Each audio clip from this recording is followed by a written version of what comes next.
E vamos dar continuidade à nossa leitura, né, de A Vida Intelectual, capítulo 2, As Virtudes de um Intelectual Cristão, parte 2. Né? Então a gente parou falando para entrar no mar pelos regatos. Né?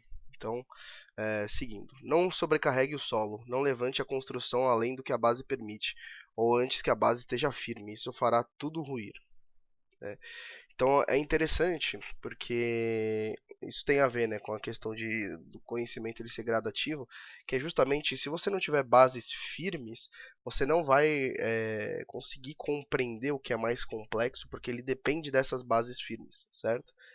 E isso daqui pode ter uma infinidade de aplicabilidades. A gente pode falar, por exemplo, na economia, a necessidade da microfundamentação da macroeconomia, da gente entender os princípios básicos e as considerações metodológicas para não construir um prédio sobre uma pedra angular frágil, enfim.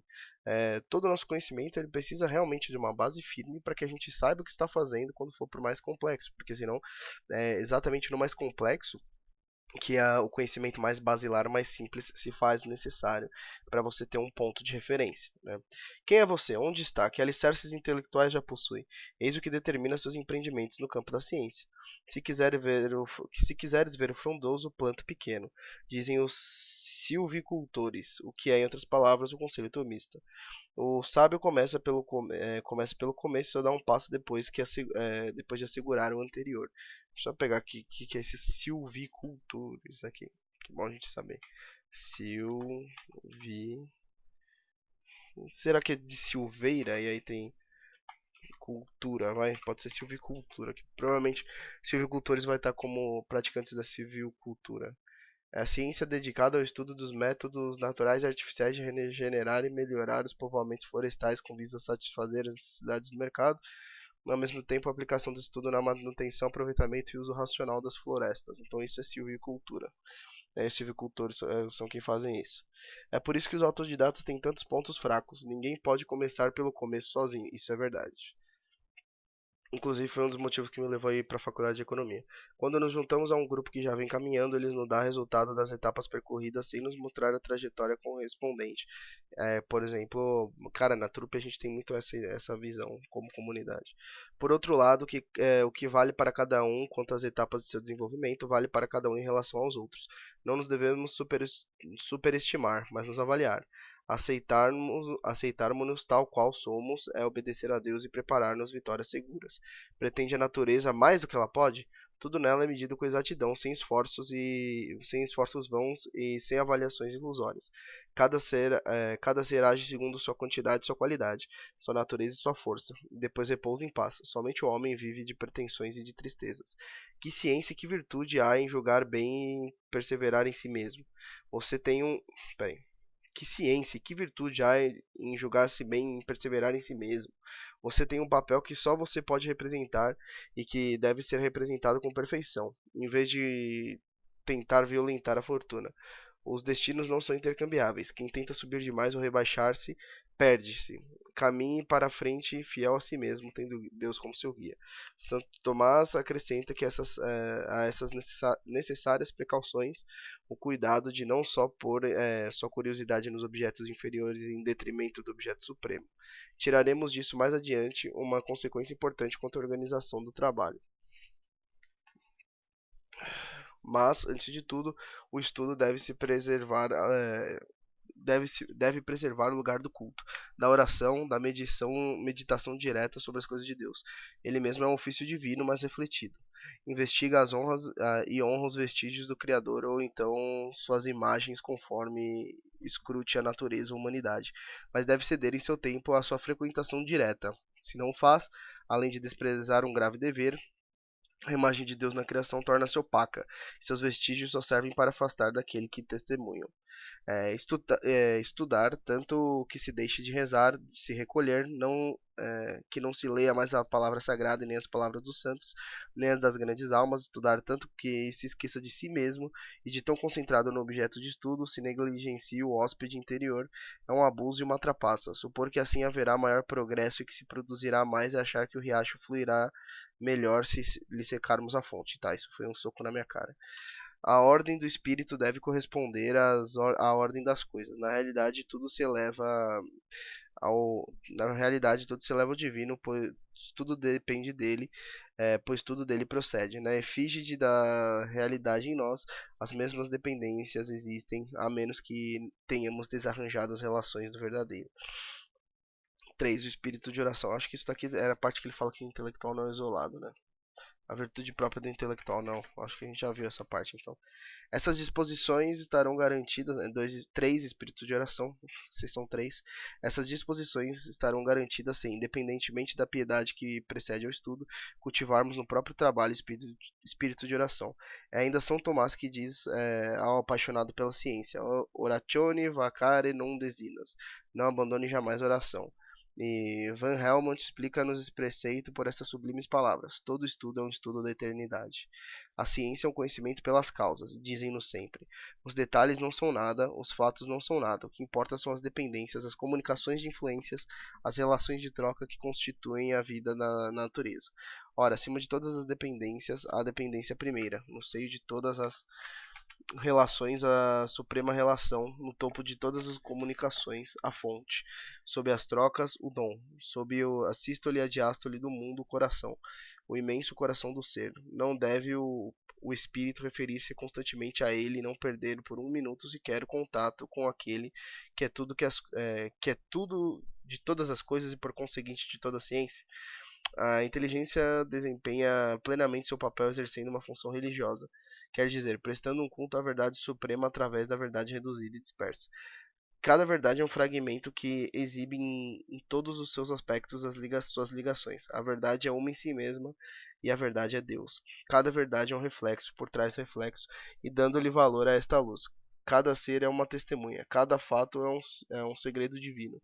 Para além está o objeto da relação, o herói do testemunho. Toda a verdade destaca-se sobre o infinito como sobre seu fundo de perspectiva manifesta o pertence-lhe. Tá, então aqui basicamente pode entrar na questão da complementaridade. O Mário fala, por exemplo, né, que é como se o Platão estivesse vindo de uma escada acima, né, descendo escada abaixo e o Aristóteles indo escada acima, ou era o inverso, eu não lembro. Mas enfim, de forma que o Aristóteles dizia que a forma estava nas coisas em si, a gente abstraía as formas pelo intelecto, enquanto o Platão dizia que a forma era colocada pelo artífice demiurgo, né, sobre a matéria, como se de certa forma a matéria estivesse apenas imitando a forma. Né? Já Santo Agostinho fala que você coloca uma razão seminal, de modo que o ser concreto, né, que a forma é colocada sobre a matéria, ela não é colocada de maneira pronta, mas com um devir, isto é, em potência para ser atualizada, para ser colocada em ato, né? Basicamente. Então, como a verdade, no sentido humano, é a adequação do intelecto à coisa, a adequação do intelecto à realidade, de modo análogo, o devir das coisas, que é o bem, e o bem é o fundamento metafísico da realidade, é Deus, dessa forma, as coisas na Terra, né, os seres que evoluem e que seguem o seu devir, a menos que ele seja corrompido, e aí que entra o mal, né, que é a corrupção do devir, que é a corrupção da harmonia, da ordem cósmica, até mesmo males genéticos e outras coisas dessa natureza, eles são nada mais do que destruição, negação e corrupção do ser. Né? Não no sentido de destruir matéria, porque matéria quimicamente não pode ser destruída, mas no sentido da corrupção mesmo do ser, da negação do ser, do ente. Né? É uma forma. Metafisicamente, o mal ele não tem ontos que ele é próprio, ele não tem ser que ele é próprio. Ele existe apenas como negação e corrupção do ser, entendeu? Não como um ser em si mesmo, enquanto o ser em si é o bem, né? E assim como a realização da potência em ato, o vir a ser, basicamente também é uma forma de bem, desde que essa potência não seja corrompida, porque aí você teria a negação do ser, basicamente. É bem complexo e dá para fazer esse exercício em vários exemplos de males e chegar a essa conclusão também, tá? Mas basicamente, assim como a verdade no sentido filosófico é a adequação do intelecto à coisa, também a evolução da coisa, né, ao bem, fundamento da realidade, fundamento metafísico da realidade, a Deus, seria, né, esse caminho inverso da realidade, né, dos entes concretos a Deus, né, através do bem, que realmente é um conceito complexo. Então a gente pensa assim, a verdade é Deus, nesse sentido de que a verdade das coisas, para o qual as coisas tendem, né, por mais que com os males, né, criando percalços no meio do caminho, tendem a Deus. Tem um pouco de bem entre si, conforme elas existem, mas podem ter bem em menor grau conforme esse ser é corrompido, entendeu? Quanto mais corrompido é o ser, menor é o bem que existe nele, basicamente.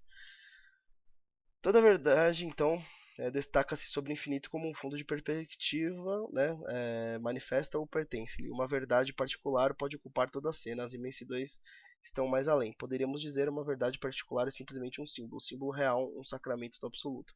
Ela expressa e mas não por si mesma, não basta-se a si mesma, vive por outro e morreria se fosse abandonada a sua inconsistência. Uma coisa engraçada que eu estava vendo lá dos argumentos dos nominalistas é que remete, por exemplo, a questão não só do Crátilo, que fala da questão etimológica das palavras e se os nomes são por convenção, se eles são realmente algo que tem um fundamento na coisa, né, na res, mas uma coisa que é interessante sobre essa questão do fundamento, eu acho que tem um livro do Mário, não sei se é Filosofia Concreta, que eu estava folheando esses dias, que ele critica algumas concepções do Kant. E eu acho que ele chega a falar do número. Eu ainda não li, mas eu acredito que ele chega a falar do número. Que é basicamente o seguinte, né? Os nominalistas vão falar basicamente que os universais são apenas categorias que nós criamos arbitrariamente para designar os entes individuados, etc. Só que isso é problemático a partir do momento em que, por mais que em português água chame água, em inglês chame water, não seja o mesmo nome para aquilo, eles colocam uma estrutura, né, uma realidade que é comum a esses seres individuados. Então a água individuada num rio ou num riacho, ela tem um elemento comum, por mais que é misturada com sais minerais e outras coisas do tipo, e algumas mais salgadas que as outras, possui a estrutura molecular de H2O, por exemplo, que é comum a todas as manifestações de água.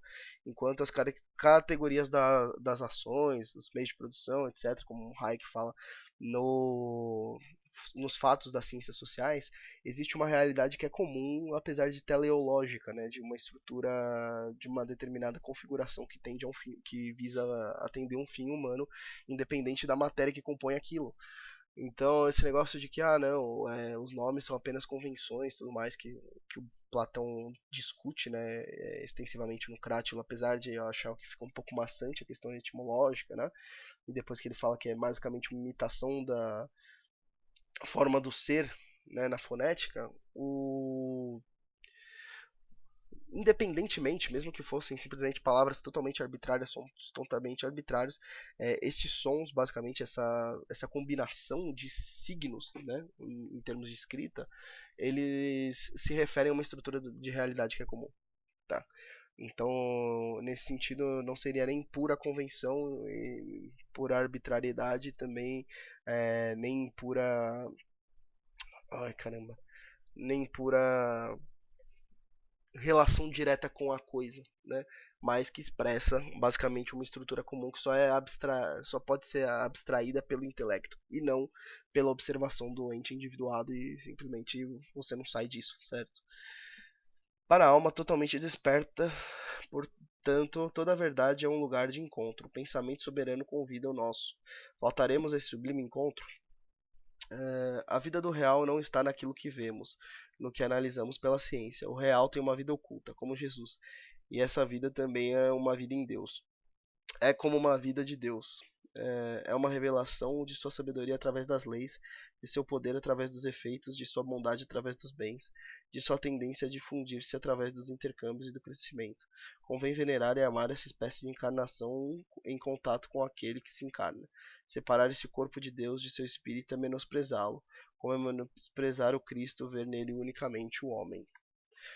Que tem essa questão da natureza dupla de Cristo, que justamente é o que permite a salvação do homem, né? Essa relação, até mesmo a agressão, essa relação do impuro com o puro, com Deus feito carne, né, é o que permite a salvação através da cruz, do mistério da cruz. A encarnação de Cristo consuma-se na comunhão, onde não se dissociam o corpo, o sangue, a alma e a divindade do Salvador. A quase encarnação de Deus no ser, da verdade eterna, em cada caso verdadeiro, deve consumar-se também o êxtase celeste, e não em nossas distraídas investigações e nossas banais admirações. Decidamo-nos trabalhar sob as asas de grandes leis e sobre a lei suprema. Nem o conhecimento, nem qualquer manifestação da vida deve ser separada de suas raízes na alma e na realidade, onde Deus do coração e o Deus dos céus revelam-se e unem-se. Deve haver unidade entre os atos, inclusive o ato de aprender, nossos pensamentos, nossas realidades últimas. Em tudo tenhamos toda a alma, toda a natureza, toda a adoração e toda a divindade conosco. Para obter esse espírito de oração na ciência, aliás, não é necessário entregar-se a nenhum misterioso encantamento, não se requer nenhuma força extrínseca. Sem dúvida, a invocação de Deus e sua intervenção especial tem seu lugar aqui. São Tomás sempre rezava antes de ditar ou pregar, compôs essa intenção numa oração admirável. E acho que aquelas orações do Aquino também, aquela a inefável Criador. O filho da ciência que balbucia busca naturalmente a palavra que lhe falta no olhar divino.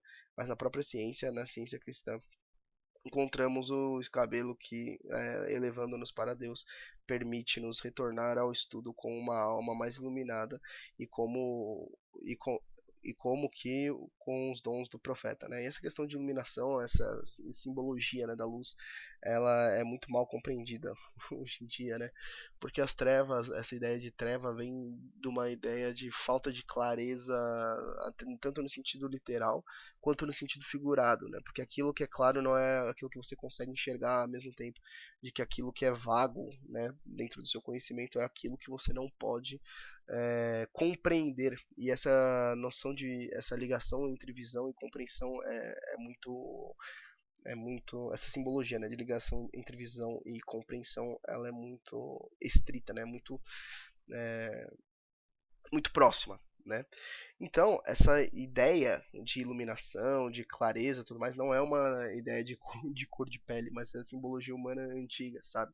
Que se refere justamente à definição daquilo que você pode ver, né? E definir também tem a ver com essa ideia de tornar claro. Por isso que eu sempre bato na tecla das definições, que é você tornar a coisa mais concreta e não simplesmente uma noção emocional ou vaga do conceito, né? Você realmente conceituar, você realmente definir, você torna aquilo lá aquela coisa mais precisa, aquele objeto de estudo mais preciso. Tudo que instrui leva a Deus por um caminho seguro. Toda a verdade autêntica é por si mesma eterna e sua eternidade orienta-nos à eternidade de que ela é uma revelação. Através da natureza e da alma, para onde podemos ir senão a sua origem? Se não chegarmos até ela é porque houve um desvio no caminho. Com um salto, o espírito inspirado e reto transpõe os graus intermediários e a toda questão que surge para ele, seja quais forem as respostas particulares que apresentem, uma voz secreta responde: Deus. Portanto, basta deixar o espírito seguir seus impulsos por um lado e permanecer atento por outro, para que se estabeleça entre o objeto de estudo particular e da contemplação religiosa constante vai-vem que é de proveito para os dois. Com um salto rápido e com frequência inconsciente, passamos de vestígio da imagem de Deus e de lá, retornando com nossas forças, voltamos a seguir os rastros do divino caminhante. O que descobrimos é então comentado, ampliado, vemos nele um episódio de um imenso acontecimento espiritual, mesmo ocupando-nos de algo ínfimo. Sentimos-nos depositários de verdade perante as quais as montanhas são efêmeras. O ser infinito e a adoração infinita envolvem-nos e nosso estudo é verdadeiramente um estudo da eternidade. 4. A disciplina do corpo. Já dissemos que a doutrina do composto humano proíbe a dissociação de funções espirituais e corporais, mesmo das que parecem mais alheias ao pensamento puro. São Tomás assina embaixo deste pensamento irônico de Aristóteles. É tão ridículo dizer que somente a alma compreende quanto dizer ela acontece ou constrói. Ele mesmo faz essas afirmações aparentemente materialistas. As diversas disposições do homem para as obras da alma provêm das diversas disposições de seus corpos. A boa compleição dos corpos segue-se à nobreza da alma. Isso não tem nada de surpreendente. O pensamento nasce em nós depois de longas preparações em que trabalha toda a máquina corporal. A química celular está na base de tudo. As mais obscuras sensações preparam a nossa experiência. Esta é produto do trabalho dos sentidos que elaboram lentamente essas aquisições e fixam-nas na memória. É a partir dos fenômenos fisiológicos em continuidade com eles e na sua dependência que o fato intelectual se produz. Ninguém pensa, mesmo que esteja apenas utilizando uma ideia adquirida, sem evocar um conjunto de imagens, de emoções, de sensações que lhe são o cadinho de cultura da ideia. Quando queremos suscitar em alguém um pensamento, de que meio dispomos? Somente deste, produzir nele, através da palavra de signos, estados de sensibilidade, de imaginação, de emoção, de memória, nos quais descobrirá nossa ideia e poderá fazê-la sua. Os espíritos só se comunicam através dos corpos, assim também o espírito de cada um de nós só se comunica com a verdade consigo mesmo através do corpo. Tanto que a mudança pela qual passamos da ignorância à ciência pode ser atribuída, segundo São Tomás, diretamente ao corpo e somente por acidente à parte intelectiva. Tal doutrina é incessantemente retomada pelo doutor, tão essencialmente, tão providencialmente moderna, não deve levar à convicção de que para pensar, sobretudo para pensar com ardor e sabedoria durante toda uma vida, é indispensável submeter ao pensamento não somente a alma e suas diversas potências, como também o corpo e o conjunto das funções orgânicas. Tudo intelectual deve ser intelectual. Complexo físico e mental, substância homem, está a serviço dessa vida especial que em certos aspectos parece tão pouco humana, que ele então não lhe cause entraves. Tornemo-nos uma harmonia cujo resultado seja a conquista da verdade.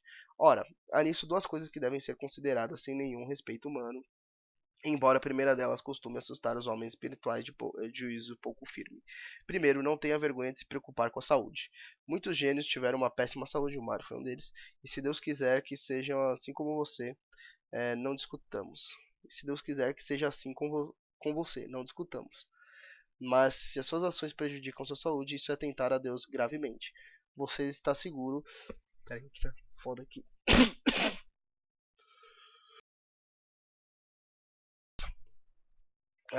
Vamos lá. Mas se suas ações prejudicam sua saúde, isso é tentar a Deus gravemente. Você está seguro, discípulo dos gênios, de que tem como eles bastante vigor para triunfar na luta em si. Foda essa interrogação, velho. Frase longa, velho. Você está seguro, discípulo dos gênios, de que tem como eles bastante vigor para triunfar na luta incessante da alma contra a debilidade da carne? Nada garante que os gênios mesmo não tenham visto suas taras fisiológicas desviarem ou reduzirem seus talentos. Muitas anomalias intelectuais nos melhores dotados talvez possam ser explicadas por isso, e também a fraca produção de muitos explica-se da mesma maneira. A suposta igualdade dos dons é certo de que a doença é uma grave inferioridade. Ela diminui seu rendimento, prejudica a liberdade da alma, e quando esta exerce suas mais delicadas funções, desvia a atenção. Pode falsear o juízo por causa dos movimentos da imaginação e da emotividade que o sofrimento provoca. Uma doença do estômago muda o caráter do homem, seu caráter muda seus pensamentos. Se Leopard não tivesse sido o aborto que foi, estaria hoje no rol dos pessimistas? Caralho. Quando se trata de levar uma vida elevada, não pense que rebaixe o nível da discussão preocupar-se ao mesmo tempo com o pensamento e com todo o seu substrato orgânico. Alma sã e corpo sã é sempre o ideal. O homem de pensamento tem uma fisiologia especial, deve cuidar dela e não hesitar em consultar um especialista no assunto. Em todo caso, as prescrições usuais devem ser seguidas. Uma boa higiene é uma virtude quase intelectual. Entre os modernos, nos quais a filosofia às vezes é tão pobre e a higiene é rica, não a desprezes, ela enriquecerá sua filosofia. Tanto quanto possível, leve uma vida ao ar livre. Está comprovado que a atenção, esse nervo da ciência, tem uma estreita correlação com a respiração, e sabemos que a abundância de oxigênio é condição fundamental para a saúde em geral. Janelas abertas ou entreabertas noite e dia, quando a prudência o permite, frequentes sessões de amplas respirações, sobretudo combinadas com movimentos que as ampliem e as normalizem. Caminhadas antes e depois do trabalho, combinando-se com eles, conforme a tradição grega, são excelentes práticas, né? É importante trabalhar numa posição. Por isso que uma coisa interessante é que Aristóteles tinha essa noção do perípatos, né? Que era essa ideia de filosofar e ensinar os seus alunos, seus discípulos, através de um passeio pela cidade. Né? Daí que vem a ideia dos discípulos do Aristóteles serem chamados de filósofos peripatéticos, que vem do perípatos, né? Do passeio. Conforme a tradição grega, são excelentes práticas. Uma coisa que é interessante também é que eu estava assistindo o quadro da Sociedade dos Poetas Mortos e teve um exemplo de da pedagogia peripatética, né, de mostrar, ensinar os alunos através de um passeio ao longo da escola, do internato, né, que acontecia, que se dava a história. É importante trabalhar numa posição que deixe livres os pulmões e não comprima as vísceras. É bom interromper de vez em quando uma sessão de estudo para respirar profundamente. Isso daqui também é um murro na minha cara. Para fazer 2 ou 3 gestos ritmados que alonguem a musculatura e impeçam, por assim dizer, de se armafanhar. Então tudo tem a ver mesmo com uma, até mesmo com uma questão de justa medida, sabe? Parar para respirar, parar para contemplar a natureza da criação, enfim, e não ficar só bitolado em querer ser produtivo o tempo todo, porque a sua produtividade é decrescente quanto mais você se força a aumentar horas de trabalho intelectual e de estudo. Então a gente tem que respeitar o nosso corpo e ter esses momentos mesmo de descompressão, de relaxamento. Tem aquela técnica do tomate, né, que tem um tempo de estudo, intervalo, tempo de estudo, intervalo, que é igual como você faz na escola, né? Você tem isso também é uma certa forma de recompensar progressos parciais, né? Também, que é importante para você se manter focado pro longo prazo. Mas enfim, é, sempre tomando cuidado com, por exemplo, celular e outras coisas que te desviam a atenção, né? Porque te liberam mais dopamina com novidade, etc. Né? Então, beleza, né? Para fazer 2 ou 3 gestos ritmados, né? Que alonguem a musculatura e impeçam, por assim dizer, de armarfanhar, descobriu-se que respirações amplas feitas nas pontas dos pés, no corpo ereto, junto a uma janela aberta, são mais eficazes ainda. Não negligencie nada, evitando assim a congestão de seus órgãos e sua consequente debilidade. Você precisa de uma sessão de exercícios todo dia. Murro na cara. Lembre-se da frase do médico inglês: quem não encontra tempo para fazer exercícios terá que encontrar tempo para ficar doente. Se não pode exercitar-se ao ar livre, há excelentes métodos substitutos. O de J.P. Miller é um dos mais inteligentes, mas há outros. Um trabalho manual leve e recreativo será igualmente precioso para o espírito e para o corpo. Nossos pais não o ignoravam, mas nosso século tornou-se um insensato que zomba da natureza. E por isso a natureza se vinga. Reserve uma vez ao ano, em alguns outros momentos do ano, períodos de férias. Não me refiro à ausência de qualquer trabalho que afrouxaria demais faculdades, que são naturalmente inconstantes, mas à predominância do repouso, do ar livre e do exercício junto da natureza. Cuide da alimentação.